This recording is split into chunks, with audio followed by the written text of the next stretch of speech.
On a tous beaucoup appris dans la dernière année. On a appris des histoires surprenantes d'inconduite. On a vu le courage des femmes et des hommes qui ont dénoncé ces actions.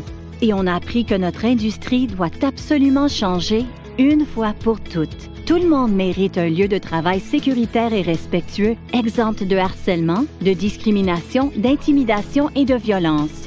C'est pourquoi la Guilde canadienne des réalisateurs et les industries créatives du Canada demande à toute personne occupant un poste de leadership d'insister sur les politiques pour le respect en milieu de travail lors des discussions quotidiennes sur la sécurité, sur le plateau et dans tout lieu de tournage.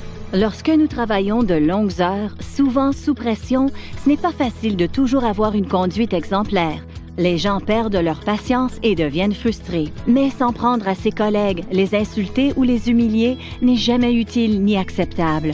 C'est même illégal. Au Canada, la loi interdit le harcèlement en milieu de travail, généralement défini ainsi. Les remarques ou des gestes lorsqu'elle sait ou devrait raisonnablement savoir que ces remarques ou ces gestes sont importants. Le harcèlement humilie ou intimide l'autre.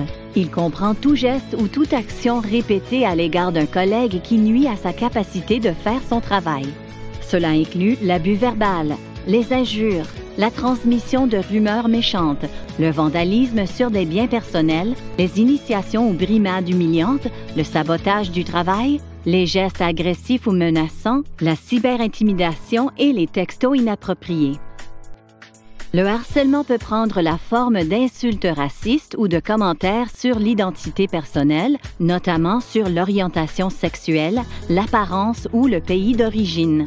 Il peut prendre un caractère sexuel, surtout lorsqu'il vise des femmes. En bref, n'envoyez pas d'images sexuelles, évitez d'utiliser des mots injurieux liés aux parties du corps et ne faites pas d'avances ou d'attouchements sexuels inappropriés.